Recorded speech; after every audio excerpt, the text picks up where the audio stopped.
All right, here we go. Welcome, everybody. Hey, good morning, everyone. Ladies and gentlemen, thank you for, and happy Thursday, being with us once again. We're delighted. We're delighted to have you join us on this first of a series of unique, engaging, timely webinars filled with information. So I'm a senior management analyst with the Office of Field Policy Management at HUD, which is the lead implementation partner for the Opportunity Zone initiative within the federal government. And my role has historically been to work in the former administration on all the data collection and reporting requirements that were part of the former White House Opportunity and Revitalization Council. Within the context of this panel and as Opportunity Zone kind of thought leaders and the folks that are actually getting this thing done, that it is our responsibility to be leaders in the context of, really driving the messaging about what this program was set up and intended to do.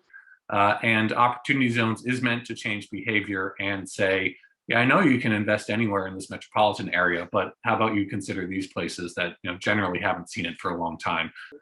What I would like to stress, my two-word answer is they work. I think that not only do they work, but because of the broad nature, as Kanan described, they provide one thing that I as a banker don't frequently see, and I'm very happy to see it now, and that's the residents of communities where projects will be built and businesses are opened actually have an opportunity, when properly handled, and I see it handled well, delve into what is going to happen in their community. They have a voice in this will impact me, and I want you as an investor to know that it will impact me, and maybe you should tweak it in a certain way. Part of this discussion is to make sure that we are laying all the cards on the table. That's one of the things that that we believe in at OzWorks Group. It's open dialogue, it's open conversation. And Jeannie, I want to ask you the same question. What is the one thing that you'd like people to know about the Opportunity Zone program from your perspective? The federal government has a long history of community development programs in this country. And traditionally, it takes a carrot and stick approach. You can see that in all types of previous legislation.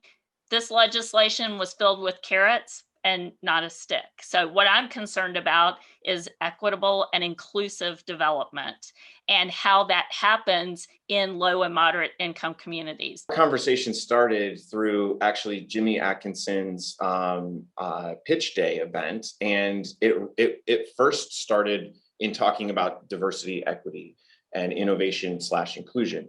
And that has been something that at OzWorks Group, we have formed a committee around and that we've been very committed to and conscious of, is how this program can truly be exposed to and introduced to the people in these communities so that it doesn't become just an exclusive sort of access point.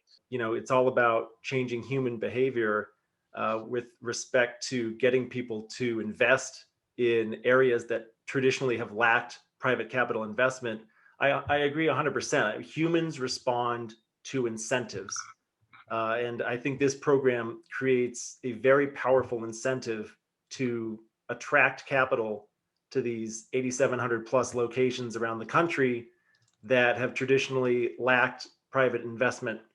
This is a unique time where we brought together those that have historically not invested in communities, that have used their capital gains to reinvest into more traditional capital markets, to actually have a chance to have a seat at the table with community economic development leaders and nonprofits and local organizations to have that discussion about what does community economic development look like, and utilizing capital that historically would not have been placed into these communities. In addition to maybe some sticks, we also need sunlight. Sunlight is the best disinfectant at all, and that's right now not part of the Opportunity Zones equation or experiment, and that was never really envisioned, but that's how it transpired. I guess I would stress that these are individual projects. Some are real estate projects, some are business development projects. It is a really extensive process to track financial transactions and figure out what the actual impacts of those transactions are. So there's a few different stakeholders